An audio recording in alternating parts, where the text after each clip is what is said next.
evening, everybody. Welcome to another hard-hitting edition of The Play. I'm Dave Morris. It's Monday, July 8th, where we take a look at some of the stories getting some play attention, if you will, in the Oklahoman and online at newsok.com. Coming up in today's editions of The Play, we'll have an update on Kevin Durant's business ventures. But first, Teddy Mitchell and his son were back in court.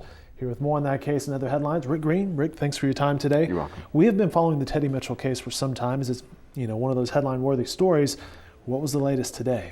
Today, he pleaded guilty in federal court to illegal gambling and money laundering charges. This had to do with an internet sports gambling book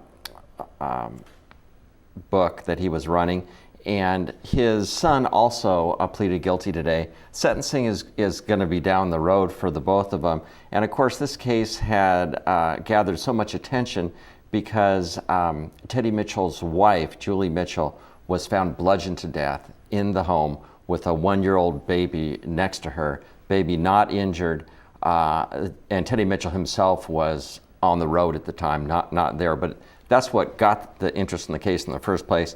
Now Teddy and his son plead guilty to gambling charges. It's a story our Nolan Clay has been following. Plenty of archive footage and coverage can be found on this story. Over the weekend, or I mentioned it was a holiday weekend, the 4th of July, of course, was last Thursday. An 8-year-old Edmond boy was remembered by family and friends today. He died during that parade on the 4th of July in Edmond. And what are the updates on that story? Very, very sad case. Aiden Hooper was on a parade float. It was at the end of the parade. The float is going back to a staging area. He either tried to get off the float or fell off. Anyway, he was run over by the float tragically and died. His funeral was today, and there was a big turnout at church in the funeral, and he was very active in Taekwondo, and a number of his fellow students showed up in their Taekwondo uniforms. Wow. He also had attended a YMCA summer camp, and a lot of young people in camp t-shirts showed up as well. Just a ball of energy, this kid. He loves sports, and they called him Bubba. Bubba? Yeah. Bubba Hooper? Yeah, real cute kid, and just a tragic deal. It's a heartbreaking story. Our Diana Baldwin is working on that.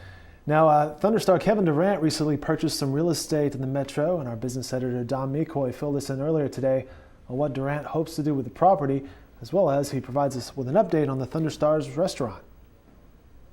Well, we recently had some news about Kevin Durant in the paper. Apparently he's engaged to a WNBA player.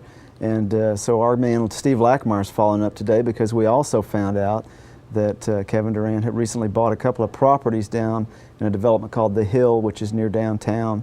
It's on Northeast 2nd Street.